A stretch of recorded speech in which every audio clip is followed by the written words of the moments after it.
புதியதாக அமைக்கப்படும் அரசு பள்ளிகளில் எல்கேஜி, யுகேஜி வகுப்புகளை தொடங்குவது குறித்து விரைவில் ஆய்வு மேற்கொள்ளப்படும் என பள்ளி கல்வித்துறை அமைச்சர் அன்பில் மகேஷ் பொய்யாமொழி தெரிவித்துள்ளார்.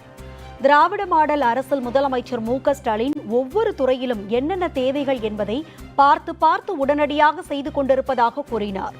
நம்முடைய திராவிட மாடல் அரசு நடத்திக்கொண்ட தமிழ்நாட்டு முதலமைச்சர் ஒவ்வொரு செக்டர்ஸாக பார்த்து எதெல்லாம் செய்ய முடியுமோ அதையெல்லாம் உடனடியாக இன்னைக்கு செய்து கொண்டிருக்கின்ற ஒரு முதலமைச்சர் நாம் பெற்றிருக்கிறோம் என்பதையும் இந்த நேரத்தில் நான் தெரிவித்துக் கொள்கிறேன். நிறைய பள்ளிகள்ல எல்கேஜி யூகேஜி வகுப்புகள் இல்ல, அதாவது அனைத்து பள்ளிகள்ல இது கிடைக்குதுன்னா எல்லாருக்குமே யூஸ்ஃபுல்லா. ஏற்கனவே ஒரு 2381 பள்ளிக்கூடங்கள் தமிழ்நாடு முழுவதும் இருக்கிறது.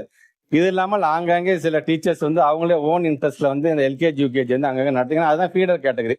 எல்கேஜி யூகேஜி சேர்ந்துனா ஆட்டோமேட்டிக்கா ஃபர்ஸ்ட் ஸ்டாண்டர்ட் அந்த ஸ்கூல்ல சேர்ந்துருவாங்க அப்படிங்கிற ஒரு எண்ணத்துல பல பேர் தங்களுடைய முயற்சிகளும் செய்து கொண்டிருக்கின்றார்கள். மிக விரைவாக நீங்க சொல்ற மாதிரி பன்மொழி பேசக்கூடியதான் நானே பல நேரங்களுக்கு நான் வந்திருக்கேன். இதுக்கு ஒரு தனி கவனம் செலுத்தி ஒரு ஸ்பெஷல் கேஸாக எப்படி அனுமதிச்சு கொடுக்கலாம் நம்ம பார்ப்போம்.